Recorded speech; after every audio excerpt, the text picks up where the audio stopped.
चली कटि धनु से शर बरसाए चली। लच लचक लचक लचकाय चली कटि धनु से शर बरसाए चली। कजरारे चंचल नयनों से हिय परदामिनी तड़पाए चली। बहुत बढ़िया है। लच लचक लचक लचकाय चली कटि धनु से शर बरसाए चली। कजरारे चंचल नयनों से हिय परदामिनी तड़पाए चली। फर फर फर फराय चली लटकेश घटा बिखराय चली। फर फहर फहर फहराय चली लटकेश घटा बिखराय चली। अली मन बढ़ सुध बुध खो बैठे। अली मन बढ़ सुध बुध खो बैठे अधरों से मधु छलकाए चली। अली मन बढ़ सुध बुध खो बैठे अधरों से मधु छलकाए चली। सुर सुर विसुर भाय चली चहुं ओर दिशा महकाय चली।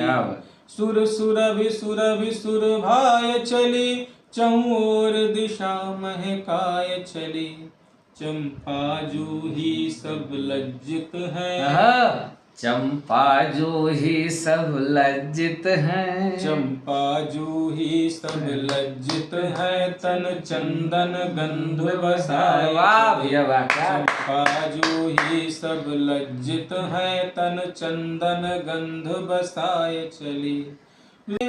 ये तन मन हर्षाया है आज खुशी से झूमूं सखिरी पत्र पिया का आया है। क्या कहने। लिखते प्रिय तुम्ही से सब कुछ सुख दुख की सहभागी तुम। क्या बात। लिखते प्रिय तुम्ही से सब कुछ सुख दुख की सहभागी तुम। तुमने इस जीवन में खुशियों का सावन बरसाया है। आज खुशी से झूमूं सखिरे पत्र पिया का आया है। वाह। रहता था निर्वासित सामन जीवन के। मित्रों नमस्कार, मैं ना सुनांचली संवाद कहानी आपकी के इस नए अंक के साथ पुनः उपस्थित हूँ। मित्रों आज मेरे साथ जो शख्सियत हैं, आपका नाम है रामबली गुप्ता, आप देवरिया से हैं और आपसे मेरी मुलाकात सन 2015 में एक नेट पर एक साइट है हिंदी साहित्य संकलन, वहाँ पर कुछ प्रतिक्रिया के दौरान हुई। बाद में हम लोगों ने फ़ोन का आदान प्रदान किया और आज प्रगाढ़ मित्र हैं। और मेरी स्वयं की जो लेखनी है उसको अगर किसी ने धारदार बनाया, किसी ने दिशा दिया, तो वो हैं रामबली गुप्ता जी। हम लोग लगभग हम उम्र ही होंगे, पर मेरे लिए आप गुरु हैं, क्योंकि साहित्य में जो भी मैं सीख पाया, जिसका कहरा जहाँ से शुरू हुआ, उसका देन रामबली गुप्ता है। तो मैं चाहता हूँ कि रामबली गुप्ता जी से जुड़े हुए तमाम पहलुओं को, उनके ज़िंदगी से, उनके जीवन संघर्ष से, उनके साहित्यिक जीवन से, जो भी चीज़ें हैं, हम गुफ्तगू के जरिए आप तक पहुँचाएँ। तो सबसे पहले तो भैया आपको नमस्ते, प्रणाम। आप अपना परिचय दीजिए। मेरा नाम रामबली गुप्ता है, जैसा कि नाथ सुनांचली जी ने बताया। मैं देवरिया जनपद के बनकटा ब्लॉक के एक छोटा सा गांव है कोठा, वहाँ का निवासी हूँ। और जहाँ तक मेरा परिचय है साहित्य के दृष्टिकोण से, तो मैं बहुत अभी पुराना नहीं हूँ। लगभग जो है 2015 से ही मेरा लिखना शुरू हुआ। उसके पहले तो मैं जानता भी नहीं था कि साहित्य में कैसे लिखना होता है, क्या होता है साहित्य, और कविता क्या होती है, उसके बारे में कोई जानकारी नहीं थी। इस क्षेत्र में आने के कई कारण हैं जिन पर बातें होंगी। और जहाँ तक प्रारंभिक शिक्षा वगैरह की बात है तो प्रारंभिक शिक्षा जो है बचपन की जो शिक्षा है 1 से 5 तक की शिक्षा तो घर ही पे एक तरह से हुई। पिताजी हमारे पढ़ाते थे, बाबूजी। और रेगुलर कक्षाएं जो मेरी शुरू हुई पढ़ने की प्रक्रिया, वो तो कक्षा जूनियर से शुरू हुई, कक्षा 6 से। तो क्या प्राइमरी में स्कूल नहीं गए? नहीं, प्राइमरी में स्कूल केवल कक्षा 5 में ही मैं गया था। अच्छा अच्छा अच्छा। बाकी जो भी है हिंदी और गणित हमारे बाबूजी पढ़ाते थे मुझे अच्छा अच्छा अच्छा। घर पे। अच्छा और उसके बाद से पढ़ना शुरू हुआ। हाई स्कूल मैंने लखनऊ से किया। इंटर फिर मैं गांव आ गया था घर पे रहने के लिए। यहाँ इंटर घर से किया, 12वीं की परीक्षा दी, पास किए। बीए में पुनः मैं लखनऊ चला गया अपने बड़े भैया के पास। पढ़ाई लिखाई जो भी है वो सामान्य ही हुई है, कोई कठिनाई नहीं रही है। ग्रेजुएशन करने के बाद मैं चला आया था इलाहाबाद। अब ग्रेजुएशन कब किए? ग्रेजुएशन मैंने 2002 में किया। अच्छा, 2002 में। और उसके बाद मैं चला आया था इलाहाबाद नौकरी की तैयारी के लिए। और उसी दौरान मैंने जो है वहाँ से एमए किया। बीच में मैंने बीएड भी किया बनारस आकर के काशी हिंदू विश्वविद्यालय से। और इन्हीं तैयारियों के दौरान ही मेरी नौकरी भी हो गई। अब कब जॉब में आए? जॉब में मैं 2009 में आया था। 2009 में। और 2009 में मेरी शादी भी हुई जी। नौकरी के बाद शादी हुई। और उसके बाद अपना यही कार्य चल रहा है, जीवन कार्य, नौकरी और अपना साहित्य में लेखन। मतलब भैया पढ़ाई लिखाई के दरमियान कुछ वैसी ऐसी कठिनाइयाँ नहीं आई जो तमाम जगहों पर मिलता है कि नहीं? नहीं, ऐसा कुछ नहीं हुआ। हाँ। पढ़ाई लिखाई एक तरह से सामान्य ही तरीके से हुई, क्योंकि बाबूजी तो जो प्रारंभिक शिक्षा ये दे चुके थे। बाकी की मेरी पढ़ाई लिखाई में मेरे भाई लोग थे, बड़े भाई लोगों ने काफ़ी योगदान किया है, सहयोग किया है। मेरे बड़े भाई जो हैं एक, जिन्होंने मेरी शादी वगैरह सब सारी जिम्मेदारियां उन्होंने समय सही तरीके से निर्वहन किया है उन्होंने जी। तो ऐसा कुछ पढ़ाई लिखाई के दौरान, प्रारंभिक शिक्षा के दौरान कोई कठिनाई नहीं हुई है। और जॉब मिलने के बाद तो ऐसे भी नहीं हुई होगी। हाँ, तो नौकरी में आने के बाद से अपना सामान्य जैसे। अच्छा, तो भैया मैं ये पूछ रहा था, जैसे क्या शुरू से तो आप कुछ लिखते नहीं रहे होंगे? नहीं। तो कब से लिखना शुरू किया? हाँ, लिखने का कार्य जो है मेरा शुरू हुआ वो 2015 के आसपास। अच्छा, मतलब मेरे मुलाकात के समझ लीजिए 4-6 महीने का ही अंतर है आपके साल, एक साल पहले मैंने लिखना शुरू किया था। मानिए कि 2014 में जी। हुआ ये था कि एक समूह है, परिवार मैं उसको बोलता हूँ, क्योंकि मैंने वहाँ से सीखना शुरू किया। मेरे लिए वो इस क्षेत्र में, साहित्य के क्षेत्र में, कविता के क्षेत्र में वो पूज्य स्थल है जी। और वहाँ पे पहले मेरे एक मित्र हैं वेद प्रकाश दुबे जी, वो उसमें थे, उस समूह में। वो एक तरह से समालोचक के तरह से ज्वाइन किए हुए थे, उस समूह में जुड़े हुए थे। जी जी। वो रचनाओं पर अपनी प्रतिक्रियाएं और टिप्पणियां वगैरह दिया करते थे जी। तो वो हमको उस परिवार में ले गए जी। और वो साहित्य के दृष्टिकोण से नहीं ले गए। वो इसलिए ले गए कि मैं थोड़ा बहुत बांसुरी वगैरह भी बजा लेता हूँ। मैंने जो है वो इलाहाबाद में जब अपनी शिक्षा हो रही थी और तैयारी हो रही थी तो उस दौरान इसको थोड़ा सा बांसुरी बजाना भी सीखा था। जी जी। तो वहाँ बांसुरी वादक के तौर पर वो मुझे ले गए थे। जी, ये हमको लगता है बात है 2014 अंतिम 15 शुरू या ऐसी की ना? हाँ, 2014 के प्रारंभ की बात। अच्छा अच्छा अच्छा। तो वहाँ पे इस तौर पे ले गए थे। लेकिन वहाँ पे जब कविताएं आती थीं, शाम की संध्याकालीन सभा लगती थी और उसमें कविताएं आती थीं, तो उन कविताओं को पढ़कर मैं भी प्रेरित हुआ लिखने के लिए। अच्छा मित्रों, एक बात मैं बताना चाहूँगा, क्योंकि मैं भी आपके ही माध्यम से उस परिवार से जुड़ा, तो वहाँ कविता पर वाह वाह नहीं होता था। क्या होता था, मैं वली भैया से जानना चाहूँगा।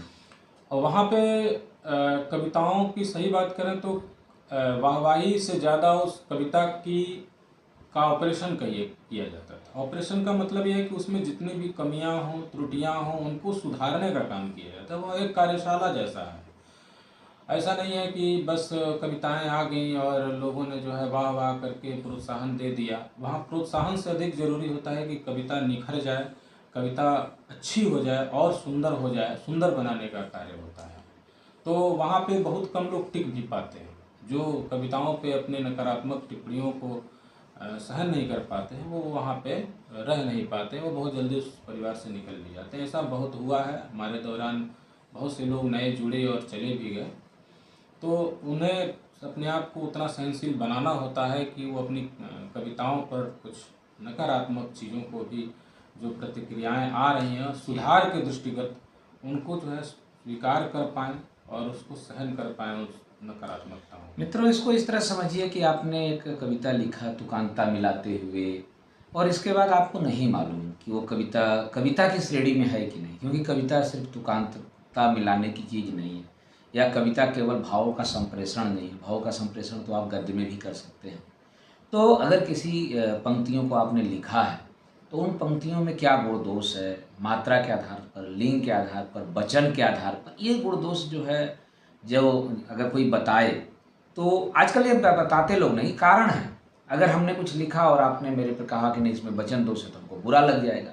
तो जिन लोगों को अहम की भावना है वो तो वहाँ टिक नहीं सकते। मैं चाहूँगा कि कई बार हम लोग उस परिवार का नाम ले रहे हैं बट उस परिवार का नाम नहीं बता रहे, तो बोले भैया उस परिवार का नाम क्या है? उस परिवार का नाम है वाणी। वाणी परिवार जो है, वहाँ पे मैं जुड़ा, और आपको बताना, मैं आगे बता रहा हूँ कि जब वहाँ मैं जुड़ा तो मैं बांसुरी वादक के रूप में जुड़ा था। लेकिन जब कविताएं आती थी तो मेरे मन में भी होता था कि मैं भी कुछ लिखूं। और मैंने पहली कविता ही लिखी, 7-8 लाइन की कविता लिखी थी, जिस पे काफ़ी संशोधन भी आए वहाँ। और लेकिन जब वो संशोधित होकर के आई तो मेरे अंदर जो है एक ये हुआ कि मैं भी लिख सकता हूँ। मतलब मेरे उसके पहले मेरे मन में ये कुछ मुझे मालूम ही नहीं था कि मैं लिख भी सकता हूँ। जी जी। मेरे अंदर काव्य प्रतिभा है, यह बताने वाला, उसको उससे परिचित कराने वाला परिवार है वो वाणी परिवार। सब सदा हमारे लिए वंदनीय है। और एक तरह से मेरा मुझसे ही मेरा साहित्यिक परिचय उस परिवार ने कराया, और तब से आगे लिखना शुरू हुआ।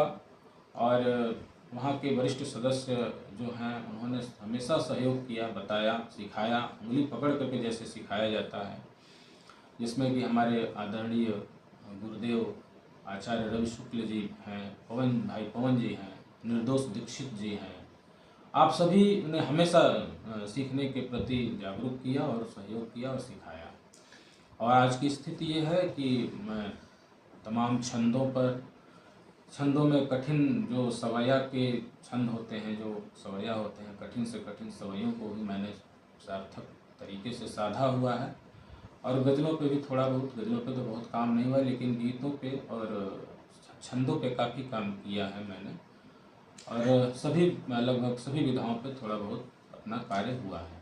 मित्रों, यह वार्तालाप नीरस न हो, इसलिए हम भैया से एक रचना सुनेंगे और इसके बाद पुनः आएंगे, इस वार्तालाप को आगे बढ़ाएंगे। मैं भैया के साथ तो लगभग 10 साल का समय बीत गया, जुड़ा हूँ, और तमाम जगह तमाम इनके गीत हैं। बहुत आपका कंठ भी बहुत मधुर है। पर एक श्रृंगार पर इन्होंने एक विरह गीत लिखा हुआ है, और एक खत आता है। अब तो खत का समय खत्म हो गया, उससे जुड़ा हुआ, मतलब पति परदेश है, पत्नी घर पर है, पति का खत आया हुआ है, तो उससे जुड़ा हुआ भैया के पास एक बहुत बेहतरीन रचना है। मैं कहूँगा कि हम लोग जो संवाद कहानी आपकी आगे बढ़ने से पहले आप उस रचना को अगर सुना सकें तो बड़ा अच्छा है। जी जी बिल्कुल। ये गीत मैंने जो है लगभग 2018 के आसपास मैंने ये लिखा था जी। और इसमें मैं अक्सर बहुत से मेरे गीत हैं जिसमें मैंने जो है दो सखियों की वार्तालाप को विषय बनाया हुआ है जी। उसमें वैसा ही यह भी एक गीत है जिसमें पति परदेश हैं और पति का पत्र आया हुआ है। उस समय की एक कल्पना है जब पत्र ही आया करते थे। जी जी। तो उस पत्र की बातों को जी जी जो है शेयर कर रही हैं, जो प्रेयसी हैं, प्रेमिका हैं जी। तो उसी को, उन्हीं वार्तालाप, उस पत्र की बातों को ही वार्तालाप के माध्यम से मैंने जो है जिसको जी, विषय बनाया हुआ जी, है। जी। तो देखें आप सभी, स्वागत है। आज खुशी से झूमूं सखीरी, पत्र पिया का आया है। क्या बात। आज खुशी से झूमूं सखीरी, पत्र पिया का आया है। भाव भरे अक्षर अक्षर ने ये तन मन हर्षाया है। आज खुशी से झूमूं सखीरी, पत्र पिया का आया है। क्या कहने। लिखते प्रिय तुम्ही से सब कुछ, सुख दुख की सहभागी तुम। क्या बात। लिखते प्रिय तुम्ही से सब कुछ, सुख दुख की सहभागी तुम। तुमने इस जीवन में खुशियों का सावन बरसाया है। आज खुशी से झूमूं सखीरी, पत्र पिया का आया है। वाह। रहता था निर्वासित सामन, जीवन के निर्जन वन में। रहता था निर्वासित सामन, जीवन के निर्जन वन में। पावन प्यार भरा गृह इसको, पावन प्यार भरा गृह इसको, तुमने ही लौटाया है। आज खुशी से झूमूं सखीरी, पत्र पिया का आया है। क्या बात बली भाई जी, क्या बात। वाह। कहते पीर भरा यह जीवन, जो तपते मरुथल सा था। क्या कहने। पत्र में ये बात हाँ है। जी जी। कहते पीर भरा यह जीवन, जो तपते मरुथल सा था। पाकर तेरा स्नेह सलिल अब, क्या कहने। पाकर तेरा स्नेह सलिल अब, हरा भरा हो आया है। आज खुशी से झूमूं सखीरी, पत्र पिया का आया है। क्या बात भैया, क्या। नीरवहिय का रंग महल था, साजबाज सब सूने थे। नीरवहिय का रंग महल था, साजबाज सब सूने थे। तेरी पायल की छम छम ने, क्या कहने। तेरी पायल की छम छम ने, सुर से इसे सजाया है। आज खुशी से झूमूं सखीरी, पत्र पिया का आया है। क्या बात बोली भाई जी, क्या बात। वाह, बहुत खूब। सुन सखिया है आगे लिखते, निर्मल मन मंदिर मेरा। क्या कहने। सुन सखिया है आगे लिखते, निर्मल मन मंदिर मेरा। प्रभु की मूर्ति बना कर इसमें, प्रभु की मूर्ति बना कर इसमें, तुमको प्रिय बिठाया है। आज खुशी से झूमो सखीरी, पत्र पिया का आया है। वाह भैया वाह। तो जैसे कि पत्र में बहुत सारी बातें होती हैं, कुछ अपना हाल भी होता है, दूरी और विरह की जो स्थितियां होती हैं उनको भी पत्र में कैसे दिखाया गया है, देखते हैं आगे की बंदों में जी। दिन जैसे तैसे बीते, हर रजनी इंदु निहार कटे। क्या कहने। दिन क्या हिंदी के शब्द जैसे यूज किए हैं, क्या भाई वाह। दिन जैसे तैसे बीते, हर रजनी इंदु निहार कटे। पल पल प्रिय तुम्हें यादों में, पल पल प्रिय तुम्हें यादों में, अपने गले लगाया है। आज खुशी से झूमो सखीरी, पत्र पिया का आया है। आज खुशी से झूमो सखीरी, पत्र पिया का आया है। दायित्व ने दूर किया। क्या बात, दूर क्यों हुए? जी जी। दायित्व ने दूर किया, पर शीघ्र लौट कर आऊंगा। क्या कहने, क्या पत्र में जी समझाया भी जा रहा है जी, ढाढ़स दिया जा रहा है जी। दायित्व ने दूर किया, पर शीघ्र लौट कर आऊंगा। तुमसे दूर भला सजनी यह, तुमसे दूर भला सजनी यह, हृदय कहाँ रह पाया है।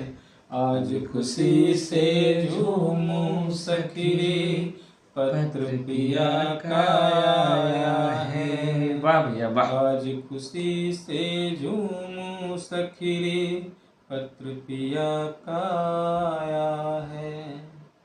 कुछ दिन की है बात प्रिय, क्या बात, बस फिर अपना मिलना होगा। क्या कहने, कुछ दिन की है बात प्रिय, बस फिर अपना मिलना होगा।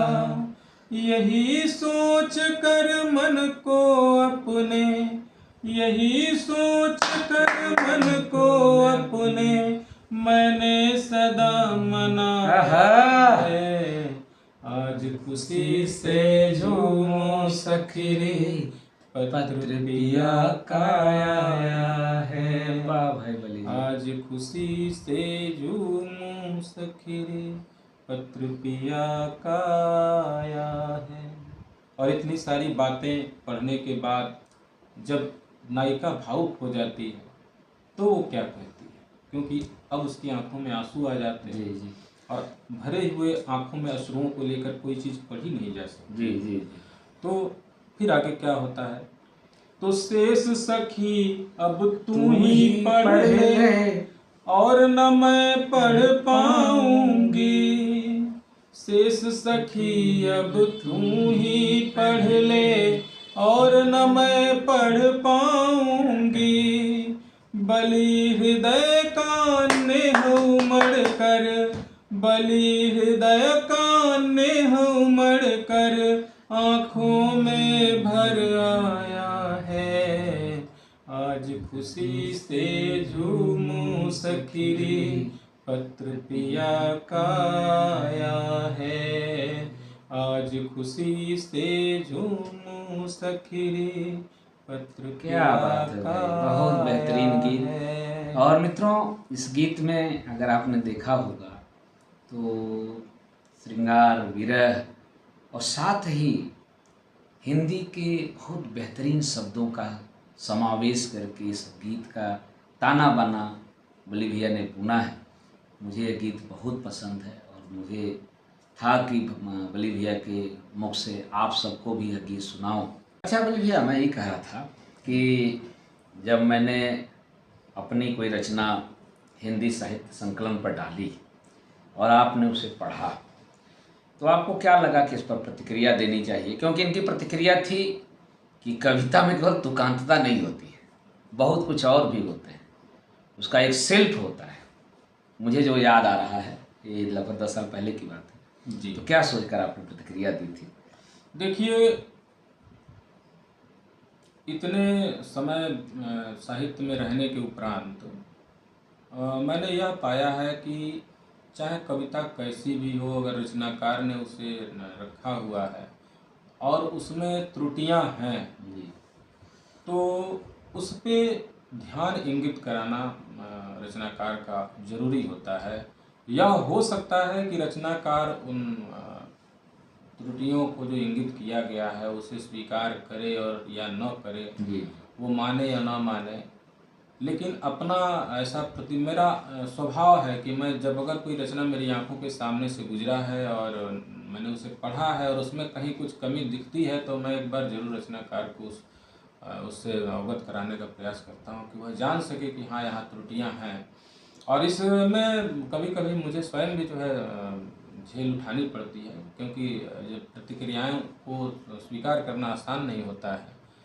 और कहें से कि कोई ऐसा भी हो सकता है कह दे ये बड़ा विद्वान बनत है को अरे आप बहुत विद्वान बन रहे हैं, अपनी जी, विद्वता अपने पास रखिए, ऐसे भी लोग ऐसा तो मिलते ऐसा हैं हुआ है। जी। और इन सब चीज़ों से मैं प्रभावित नहीं होता हूँ, क्योंकि वो इतने बार हो चुका है कि मुझे लगता है अब एक सामान्य सी बात हो गई है। तो मैं अपना दायित्व तो जरूर निभा देता हूँ कि अगर कोई त्रुटि है, कुछ कमी है, तो उसको एक बार इंगित कर देता हूँ। प्रशंसा भी करता हूँ जहाँ पे अच्छी बातें होती हैं उन सब चीज़ों को, तो प्रतिक्रिया देना मुझे ज़रूरी लगता है। तो ये ऐसा ही हुआ था सुरेंद्र जी के साथ। हालांकि उस जगह पर और भी बहुत सारे लोगों की कविताएं थी जिन पे मैंने प्रतिक्रिया दिया था, और वहाँ से मुझे ही नकारात्मक प्रत्युत्तर मिला हुआ था, जो कि हालांकि मैं उससे कोई प्रभावित नहीं हुआ। लेकिन सुरेंद्र नाथ जी, जो कि अभी हमारे मित्र हैं, नाथ सोनांचली जी, इन्होंने जो है उन प्रतिक्रिया को सकारात्मक रूप में लिया, और इन्होंने मुझे व्यक्तिगत फ़ोन किया और मुझसे व्हाट्सएप नंबर लिया, और इन्होंने कहा कि जो भी त्रुटियां हैं उनको सविस्तार बतावें, और हमारी कविता को आगे बढ़ावें, अच्छा इसको करने में हमारा सहयोग करें। और इनके परिश्रम को मैं क्या कहूँ, रात्रि के 12 बज जाते थे इनसे व्हाट्सएप पर चैट करते हुए और संदेशों को का आदान प्रदान करते हुए, बातें करते हुए कविता में। और इनकी सीखने की जो ललक है उससे मैं स्वयं भी आश्चर्यजनक तरीके से प्रभावित हुआ, और बहुत कम समय में इन्होंने बहुत सारी चीज़ें सीख ली। और कविता में सही बताएं तो केवल तुकांतता मिला देना ही कविता नहीं है, जैसा कि इन्होंने कहा। कविता में एक लय प्रवाह होना चाहिए, इसके लिए शब्द कलों का अच्छा अनुभव होना चाहिए, कहाँ पे किस प्रकार के शब्दों को रखें कि पढ़ते समय वो एक पठनीय प्रवाह, अच्छा सा प्रवाह बने। और तुकांतता तो खैर है ही जरूरी, तुकांतता के बिना कविता कानों को खराब लगती है सुनने में। तो इन सब चीज़ों को समावेश में ले आते हुए, समावेशित करते हुए हमें जो है कविता कहनी होती है, ताकि उसका लय और प्रवाह भी बढ़िया बना रहे, और पढ़ने में, सुनने में भी कविता अच्छी लगे। भावों को, इन सब चीज़ों को ध्यान में रख करके जब समावेशित किया जाता है कविता में, तब वो कविता बनती है। आप ऐसे ही सोचे कि ऐसे ही शब्दों को रख दिया जाए, भावों को तो गद्य में भी रखा जा सकता है, फिर काव्य का क्या महत्व। अब गद्य लोग गा भी दे रहे हैं। हाँ, गद्य हनी सिंह को देखिए ना जी, तेरे बाप ने बुलाया, मेरे बाप ने डराया, क्या है जी। तो गद्य अगर भावों को लिखना ही केवल है, तो उससे अच्छा है कि अपनी विधा गद्य में ही रख ली जाए। काव्य में लिखने का मतलब है कि कविता के नियमों का पालन किया जाए, और मुझे तो नियमों में बंध के रहना बहुत पसंद है।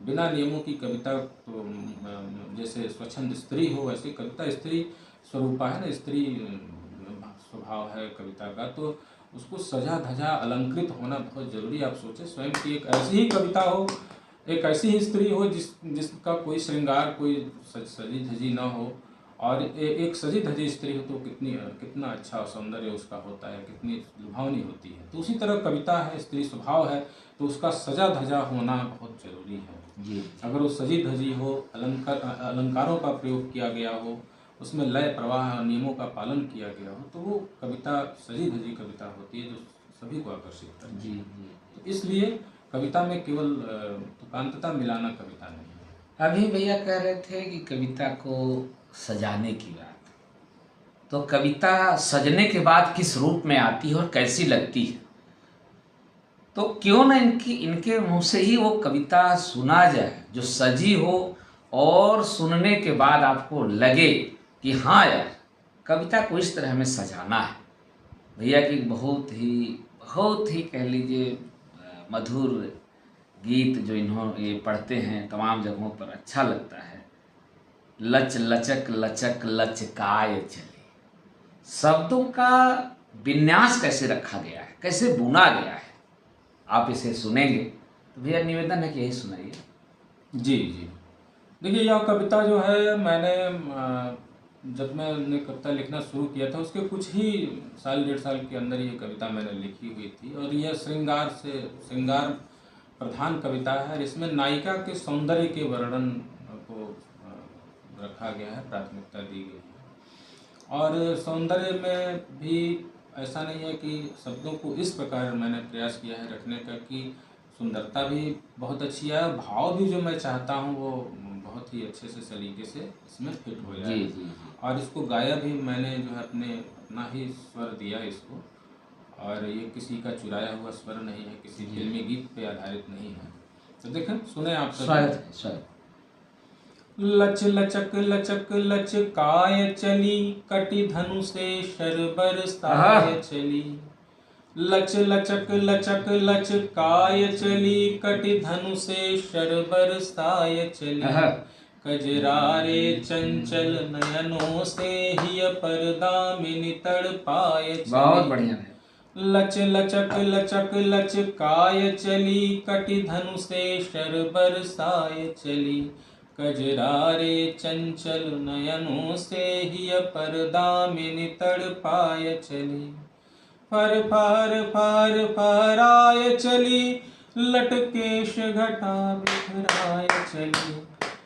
फर फहर फहर फहराय चली, लटकेश घटा बिखराय चली। अलिमन बढ़ सुध बुध खो बैठे। अलिमन बढ़ सुध बुध खो बैठे, अधरों से मधु छलकाय चली। अलिमन बढ़ सुध बुध खो बैठे, अधरों से मधु छलकाय चली। सुर सुर भाय चली, चहुं ओर दिशा महकाय चली। सुर सुर भाय चली, चहुं ओर दिशा महकाय चली। चंपा जूही सब लज्जित हैं। चंपा जूही सब लज्जित हैं। चंपा जूही सब लज्जित हैं, तन चंदन गंध बसाए। चंपा जूही सब लज्जित हैं, तन चंदन गंध बसाए चली। लह लहर लहर लहराए चली, तन से आंचल सरकाए चली। लह लहर लहर लहराए चली, तन से आंचल सरकाए चली। नव यौवन धन तन कंचन से। क्या कहने। नव यौवन धन तन कंचन से, रति मन में अति भड़काए चली। नव यौवन धन तन कंचन से, रति मन में अति भड़काए चली। झन झनन झनन झनकाय चली, पायल चूड़ी खनकाय चली।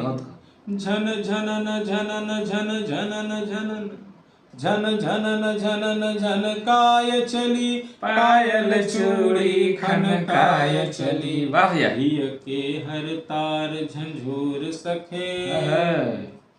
हिय के हर तार झंझोर सखे, नव प्रेम राग सिरजाए चली। हिय के हर तार झंझोर सखे, नव प्रेम राग सिरजाए चली। लच लचक लचक लचकाय चली, कटि धनु से शर बरसाए चली। लच लचक लचक लचकाय चली, कटि धनु से शर बरसाए चली। वाह भैया वाह, बहुत ही सुमधुर गीत। देखिए मित्रों, किसी कविता को सजाने के बाद उसका क्या रूप निकल कर आता है, आपने देखा। भैया मेरे मन में ऐसे ख्याल आ रहा है कि आपने शुरुआत में कहा कि मेरा वाणी परिवार में जो जुड़ना हुआ वह बांसुरी वादक के तौर पर हुआ, तो क्या बाद में आपने उस विधा को छोड़ दिया? नहीं, बांसुरी वादन अभी भी होता है। क्या है कि बांसुरी वादन मैं पूरी तरह से उसमें सीख नहीं पाया। जब तक इलाहाबाद में रहा तो उस पर कुछ कक्षाएं की हमने जी। वहाँ पे जो प्रयाग संगीत समिति है जी जी, तो थोड़ा बहुत ही वो सीख पाया था। फिर भी कुछ रागों पे काम कर लेता हूँ, कुछ रागों को उस पर बजा लेता हूँ, कुछ गीतों को भी बजा लेता हूँ, अपने गाए हुए गीतों को बजा लेता हूँ। लेकिन उतना जो एक पारंगतता होती है किसी चीज़ को करने की, वो उसमें नहीं हो पाया।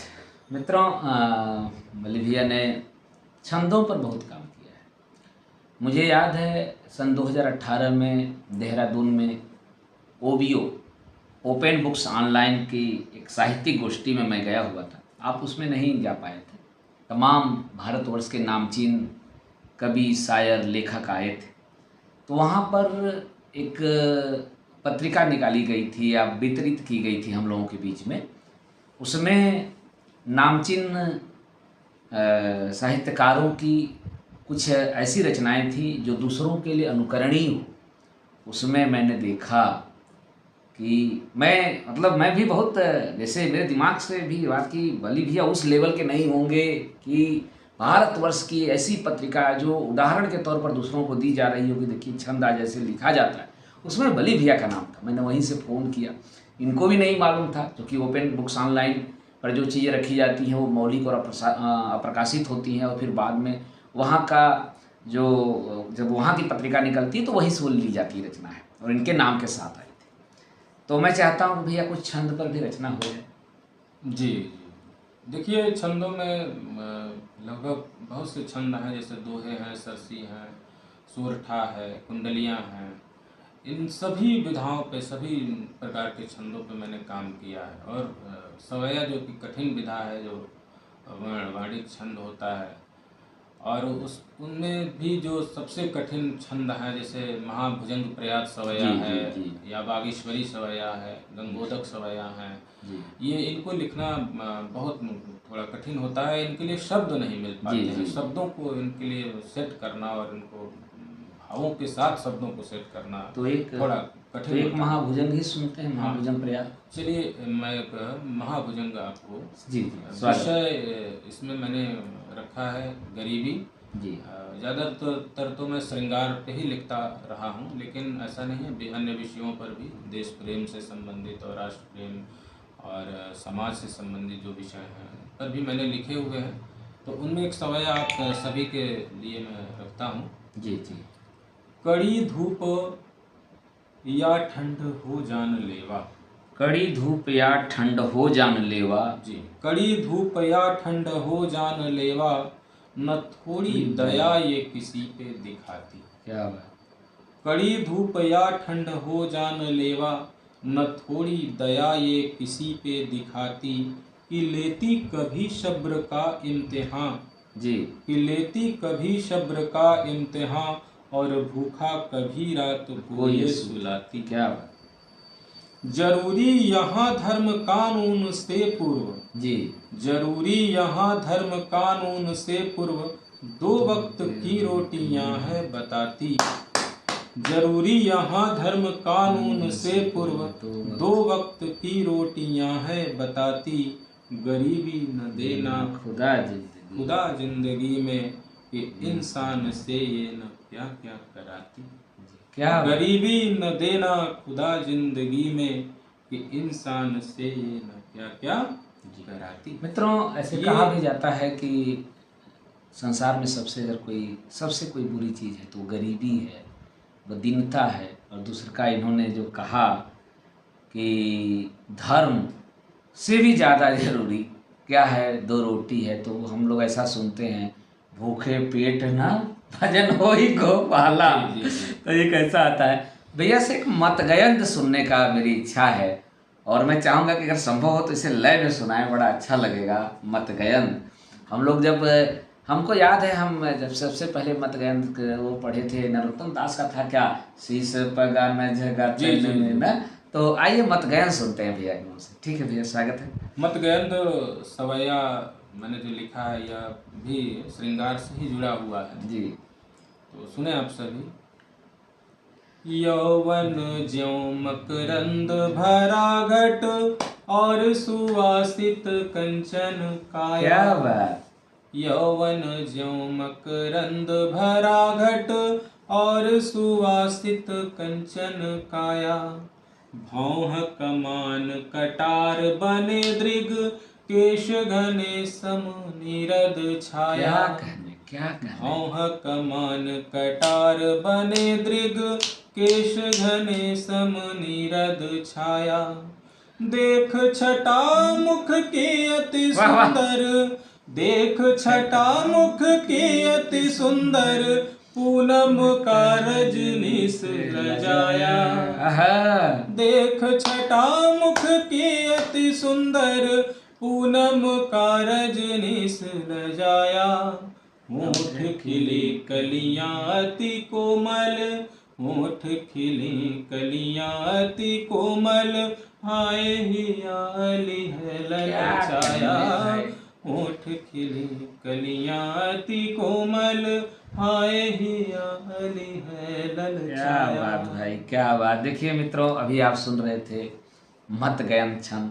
और हम आप क्या, सभी लोग जब हम लोग कविताएं पढ़ते हैं, हम लोगों को नहीं मालूम रहता है कौन सा छंद में है, कौन सा क्या है। मैं भी ऐसी बहुत सी कविताएं पढ़ा, तो उस समय हम लोग सोचते चलो कविता है, क्योंकि अब हम लोग साहित्य से जुड़ गए हैं तो हम लोग को मालूम, अच्छा ये वाला मत गयंत है, ये भुजंग प्रयात है, ये पंचचामर है, ये अनंग शेखर है। बहुत जगह हम सुनते थे, आता था जटाट विगज्वल प्रवाह पाव स्थले गले अवलंब लंबिता भुजंग तुम। लोग कहते थे कि नहीं ये क्या है, ये पंचचामर है। बाद में पता चला नहीं, ये जो है एक दो वर्ण को लेकर बना हुआ 32 वर्ण में यह जो है अनंग शेखर है। तो और जब आप इसको उसी क्रम में लिखते हैं जो इसका शास्त्रीय विधान है, तो एक गजब का लय बनता है, जो अभी आप देख रहे थे। मित्रों, वार्ता के अंतिम दौर में हम पहुंच गए हैं। मैं चाहूँगा कि भैया एक कोई गज़ल भी सुना दीजिए, तो गीत कविता गज़ल सब हो जाएगी। देखिए, गज़लों पे तो बहुत कम काम हुआ है मेरा। मैंने बहुत कम गज़लें लिखी हैं, गिनती में भी होंगी वो आपके 10-15 या इसके आसपास। ज़्यादा मैंने तो नहीं लिखा है, क्योंकि उस पर काम मैं कम कर पाया हूँ जी। लेकिन उसमें जो भी है एक आध, उसमें जो मैं आपको सुनाता हूँ अभी। स्वागत। उसमें कुछ आपको मतलब हो जाएगा आपको, और 2-4 शेर आपको मैं स्वागत आप सभी को सुनाता हूँ। स्वागत। सफलता के शिखर पर वे खड़े हैं, सफलता के शिखर पर वे खड़े हैं, सफलता के शिखर पर वे खड़े हैं, सदा कठिनाइयों से लड़े। गजब का मतलब, सफलता के शिखर पर वे खड़े हैं, सदा कठिनाइयों से जो लड़े। क्या कहते हैं। और अगला शेर देखिएगा, बताओ नाम तो उन पर्वतों के, बताओ नाम तो उन पर्वतों के, बताओ नाम तो उन पर्वतों के, हमारे हौसलों से जो बढ़े, हमारी हौसलों से जो बढ़े। बताओ नाम तो उन पर्वतों के, हमारे हौसलों से जो बड़े हैं, और नहीं है नैन ये गर सच कहूँ तो, नहीं है नैन, नहीं है नैन ये गर सच कहूँ तो, सुघर चंदा में 2 हीरे जड़े। नहीं है नैन नजरिया ये गर सच कहूँ तो, सुघर चंदा में 2 हीरे जड़े हैं, और ये दिल के घाव अब तक हैं हरे क्यों, ये दिल के घाव, ये दिल के घाव अब तक हैं हरे क्यों, यकीनन शूल शब्दों के गड़े। क्या ये दिल के घाव अब तक हैं हरे क्यों, यकीनन शूल शब्दों के गड़े हैं, और उन्हीं ने आधियों के रुख हैं मोड़े, उन्हीं ने आधियों के रुख हैं मोड़े, बलि जो सामने इनके अड़े हैं, बलि जो सामने इनके अड़े हैं। क्या ये गजल था, मतलब। तो मित्रों, बहुत कुछ बातें आनते हैं, बातें तो ऐसी होती हैं जिसका कभी अंत नहीं होता। मैं थोड़ा सा भैया के पारिवारिक पृष्ठभूमि की तरफ चलना चाहूँगा। भैया, आप अपने बाल बच्चों के बारे में बताएं। हमारा परिवार संयुक्त परिवार है। अभी भी हमारे जो सभी भाई लोग हैं। जी। आप लोग कितने भाई हैं? हम सभी 4 भाई हैं। अच्छा। और हमारे सबसे बड़े भाई साहब जो पहले बॉम्बे में रहते थे जी, अभी वो भी गांव आ गए हैं और रहते हैं, गांव पे रहते हैं। और उनसे जो छोटे हैं, जिन्होंने मुझे पढ़ाया लिखाया और लगभग हमें शुरू से गांव में ही रहे हैं, और उन्होंने मेरी शिक्षा दीक्षा का सहयोग किया, और वही उन्होंने ही मेरी शादी वगैरह भी किया है। तो हम सभी लोग अभी एक साथ हैं। हालांकि सबने अपना अपना परिवार घर बना लिया है और अपने घर के साथ रहते हैं, लेकिन हम लोगों में अभी भी सभी भाइयों के में एक जैसा रहने का, खाना पीना अक्सर हम लोग साथ में बैठ के ही खाते पीते हैं जब भी इकट्ठा होते हैं। तो सभी लोगों का परिवार तो अलग अलग ज़रूर है, घर अलग अलग सभी ने बना लिया है, लेकिन वो जैसे एक विलगाव होता है परिवारों में, एक भाई दूसरे भाई से बात नहीं करता है, ऐसा कुछ भी नहीं चलिए, हुआ। बहुत अच्छी और बात हम है, सभी बहुत आज अच्छी बात है। आपके एक लिए साथ ताली रहते हैं बनती है। क्या और बात है। साथ में अभी भी हम लोगों का अक्सर स्टैंडिंग हाँ होता है खाना पीना बैठना। आपके व्यक्तिगत कितने बच्चे हैं? मेरे 2 बच्चे हैं। बड़ा बेटा मेरा आदित्य और छोटा आयुष्मान। अच्छा। बड़ा बेटा मेरा लगभग 14-15 साल का है इस समय और वो इस समय कक्षा 10 में पढ़ाई कर रहा अच्छा है। अच्छा अच्छा। छोटा बाबू मेरा अभी 5 में है। अच्छा अच्छा। तो परिवार भी ठीक है, सुखी है सभी। चलिए, हमारी बहुत शुभकामनाएं हैं परिवार को, और आपका हम लोगों का ये रिश्ता बना रहे। मित्रों, ख़त्म करने का तो इच्छा नहीं करता किसी भी बातचीत को, लगता है जुड़े रहिए, पर समय की अपनी पाबंदी है।